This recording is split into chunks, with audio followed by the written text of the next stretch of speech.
Zoya sat by her window in the dusty neighborhood of Kano, gazing enviously at Mariama, her glamorous next-door neighbor. Mariama was the kind of woman whose presence could silence a room. Her curvaceous figure, flowing designer dresses, and glittering jewelry always made her the center of attention. She was married to Idris, a wealthy businessman who whisked her away in luxurious cars and showered her with gifts. Zoya, on the other hand, was an ordinary young woman, working as a secretary at a local firm. Her days were filled with mundane tasks, and her nights were spent alone in her small, dimly lit apartment. To Zoya, Mariama was everything she wanted to be: admired, beautiful, and successful. Every time Zoya looked at herself in the mirror, she saw flaws: her slim frame, her average face, her plain wardrobe. It didn't help that her friends and colleagues often compared her to Mariama, calling her the girl who lives in the shadow of perfection. The envy began as a small seed in her heart but grew into an all-consuming fire. Zoya began to believe that her lack of curves and her plain looks were the sole reasons for her unremarkable life. She convinced herself that beauty was the currency of happiness, and Mariama was the proof. The sound of Idris's car pulling into the driveway made Zoya peek out of her window once more. Mariama stepped out, her gold dress shimmering in the afternoon sun, while Idris followed, holding her hand. They looked like royalty. Zoya sighed as she watched Mariama's figure, the way her hips swayed effortlessly as she walked. Later that evening, Zoya overheard Mariama laughing with her friends on the veranda. They were sipping expensive wine, their voices dripping with self-assurance. "Idris just bought me a Cartier bracelet," Mariama said, her tone smug. Zoya's stomach twisted in jealousy. She couldn't shake the thought: if only I had curves like hers, my life would be different. I wouldn't have to work so hard, and men would finally notice me. Mariama's life seemed perfect, and Zoya couldn't understand why some women were handed beauty and privilege while others like her were left to struggle. That night, as she scrolled through social media, Zoya stumbled upon an influencer promoting Brazilian butt lift (BBL) surgeries. The influencer claimed that beauty was an investment, a gateway to success and happiness. The thought planted itself firmly in Zoya's mind. Maybe she could transform her life, just like Mariama had. The next morning, Zoya couldn't focus at work. The idea of undergoing surgery consumed her thoughts. During her lunch break, she began researching clinics that performed BBL surgeries. She discovered sleek websites showcasing dramatic before and after photos, testimonials from women who claimed their lives had changed after their procedures. It all seemed too good to be true. There was just one problem: the cost. A proper BBL surgery at a reputable clinic would cost far more than Zoya had ever saved. But Zoya wasn't deterred. She began exploring loan options and even reached out to some of the cheaper, less established clinics. One clinic promised her the same results at half the price. The clinic's Instagram page was filled with glowing reviews and images of women who claimed to have undergone transformations. "Why spend more when you can achieve the same result for less?" the clinic's caption read. Zoya decided she would make it work, no matter the risks. As Zoya continued planning her surgery, she noticed that Mariama seemed happier than ever. Idris had recently thrown her a lavish birthday party, complete with a live band and catered food. Zoya had watched from her window, heart aching, as Mariama mingled with guests, radiant and confident. To Zoya, Mariama's life was proof that beauty brought happiness. One evening, Zoya decided to compliment Mariama, hoping to learn her secret. As Mariama stood outside watering her plants, Zoya approached her. "You're so beautiful," Zoya said awkwardly. "You're so lucky to have Idris." Mariama smiled, but there was something fleeting in her expression. "Thank you, Zoya," she replied, her tone polite but distant. "But luck has its price." Mariama's words stuck in Zoya's mind, but she brushed them off. She believed Mariama was simply being modest. Deep down, Zoya thought Mariama didn't understand what it felt like to be invisible, to want to be seen, to be desired, to matter. After weeks of deliberation, Zoya made her decision. She signed up for a loan with a high interest rate to cover the cost of the cheaper BBL clinic. Her friends warned her against it, urging her to save her money instead, but Zoya couldn't wait. Every day she spent in her ordinary body felt like wasted time. She booked her surgery for the following month, filled with hope that her new figure would finally give her the life she'd always dreamed of. In the meantime, Zoya began imagining how her life would change.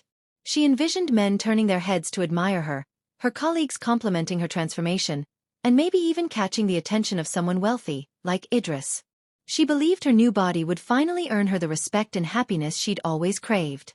Little did she know, she was walking into a nightmare that would scar her in ways she couldn't yet imagine. On the day of her surgery, Zoya was both excited and nervous. The clinic was located in a modest building on the outskirts of the city. It wasn't the luxurious medical center she'd initially dreamed of, but the staff reassured her that the results would be just as good. The surgeon, Dr. Bello, had a confident demeanor, and Zoya placed all her faith in him. As she lay on the operating table, she thought of Mariama. She imagined herself walking confidently through the neighborhood, with everyone staring in admiration. Soon, she whispered to herself as the anesthesia took hold.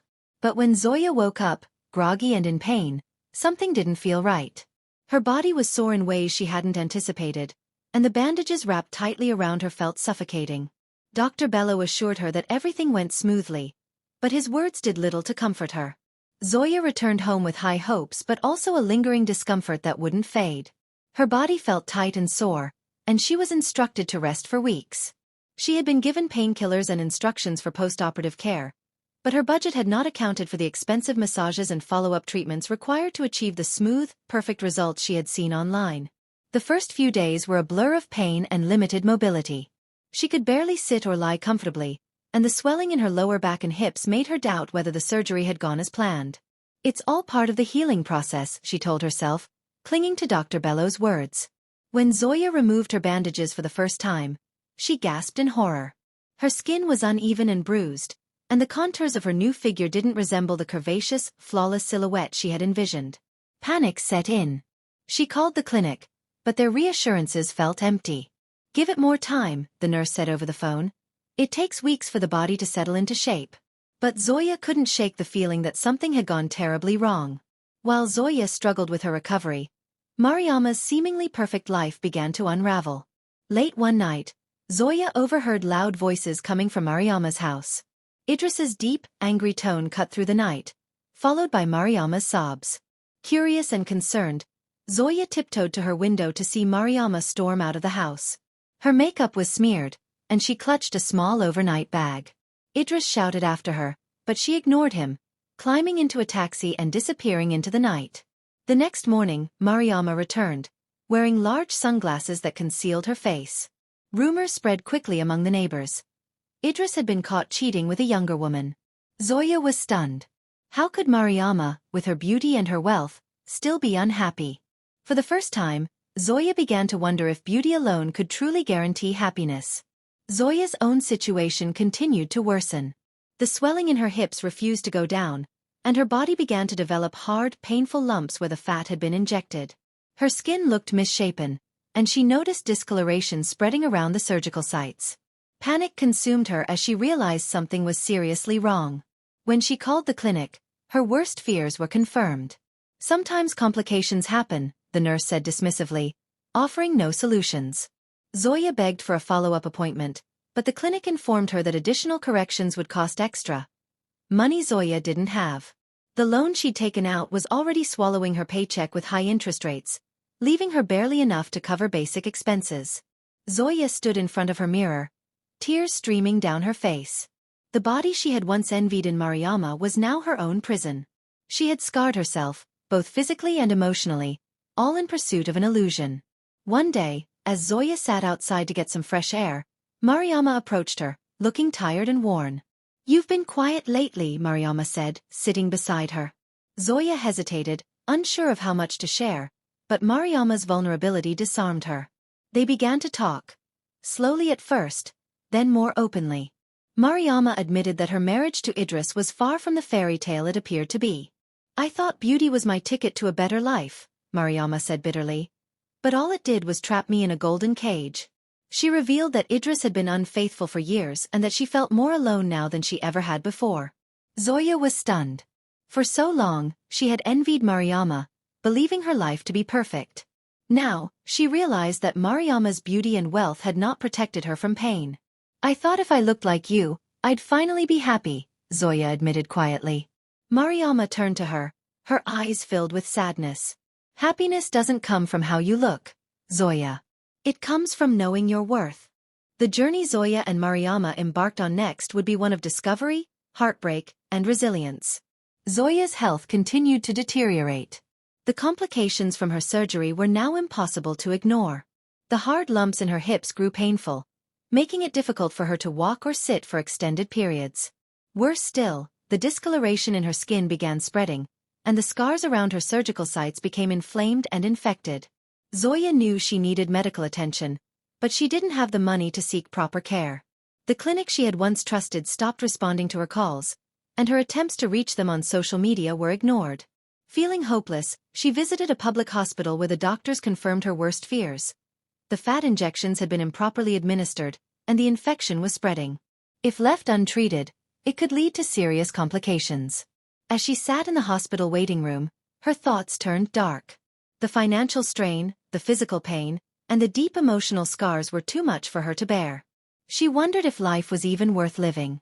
But then she thought of Mariama's words. Happiness doesn't come from how you look. It comes from knowing your worth. Those words planted a small seed of hope in her heart, a fragile belief that maybe, just maybe, her life wasn't over yet. Mariama became Zoya's greatest source of support during this time. She accompanied Zoya to her hospital visits, helped her pay for antibiotics and treatments, and most importantly, gave her the emotional strength to keep fighting. Mariama's own transformation was inspiring. After leaving Idris, she had started rebuilding her life as an independent woman, pursuing her passion for fashion design and finding joy in creating art that celebrated women of all shapes and sizes. I used to think I was nothing without Idris, Mariama confessed one afternoon as they sat together. But I've learned that my worth isn't tied to how others see me.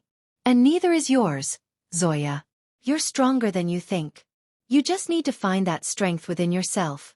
Mariama's words gave Zoya the courage to take her first steps toward healing. Not just physically, but emotionally. She began attending therapy sessions offered at the hospital, where she shared her experiences and began to confront the deep insecurities that had driven her to seek the surgery in the first place. As Zoya healed, she found herself drawn to stories of other women who had faced similar struggles. She joined online forums where women shared their experiences with botched surgeries, body image issues, and societal pressure to conform to unrealistic beauty standards. Zoya was shocked to see how many women like her had been misled by the promise of perfection. The more she read, the more she realized that her pain wasn't just her own, it was part of a larger issue. Fueled by this realization, Zoya decided to share her story publicly. She wrote a raw, emotional post on social media, detailing her experience with the failed surgery and the lessons she had learned about self-worth. She included photos of her scars, showing the reality that the beauty industry so often tried to hide. These scars tell my story, she wrote. They are a reminder that I am more than my appearance. I may be broken, but I am not defeated. And neither are you. The post went viral. Thousands of women commented, thanking Zoya for her honesty and bravery. Many shared their own stories of struggles with body image and cosmetic procedures. Others admitted that Zoya's story had stopped them from going through with risky surgeries. Zoya was overwhelmed by the outpouring of support. For the first time in a long time, she felt a sense of purpose. A belief that her pain could be used to help others. Inspired by the response, Zoya decided to launch a foundation called Scars to Strength. Its mission was simple: to provide education, support, and empowerment for women struggling with body image issues and the harmful effects of societal beauty standards. The foundation started small, with Zoya hosting workshops in her local community, but it quickly gained momentum. At the first workshop, Zoya stood before a room of women and shared her story. For years, I thought I wasn't enough because I didn't look like the women society told me to admire. I believed I had to change myself to be happy. But the truth is, happiness doesn't come from how you look. It comes from how you see yourself. The women in the audience were moved to tears. Many of them stayed after the event to speak with Zoya, sharing their own experiences and thanking her for creating a space where they could feel seen and heard. Zoya knew then that she had found her calling. Word of Scars to Strength spread quickly. Women from neighboring towns began attending the workshops, and Zoya was invited to speak at schools, universities, and community centers. Social media played a huge role in the foundation's growth, as Zoya used platforms like Instagram and Twitter to share empowering messages and connect with women across the country. The foundation's first major campaign, called #MoreThanSkinDeep, encouraged women to share unfiltered photos of themselves and write about what made them feel beautiful beyond their appearances. The campaign went viral, with thousands of women participating and using the hashtag to celebrate their individuality. As Scars to Strength gained national attention, Zoya began partnering with other organizations to expand its reach. She collaborated with schools to create self-esteem programs for young girls, teaching them to value their intelligence, creativity, and character over their physical appearance. She also launched an entrepreneurship initiative to help women gain financial independence, with Mariama teaching sewing and fashion design to women who wanted to start their own businesses. Zoya's foundation became a movement. Celebrities and influencers joined the cause, using their platforms to promote messages of self-worth and diversity. The beauty industry in Nigeria began to take notice, with companies starting to feature more diverse models and representations of beauty in their campaigns. Despite the foundation's success, Zoya faced her share of challenges. Critics accused her of promoting mediocrity by encouraging women to accept themselves instead of striving for improvement. Some clinics and beauty influencers launched smear campaigns against her, calling her bitter and jealous. But Zoya refused to be silenced. She saw the criticism as proof that her message was making waves in a society that had long profited from women's insecurities. Over time, Scars to Strength grew beyond Nigeria, with programs launching in neighboring countries like Ghana, Kenya, and South Africa. Zoya was invited to speak at international conferences, where she shared her vision of a world where women were valued for more than their appearances. Mariama, too, found her own form of success. Her fashion line, which celebrated women of all shapes and sizes, gained international recognition. She became a role model for women who wanted to reclaim their independence and pursue their passions. Years later, Zoya and Mariama returned to their old neighborhood.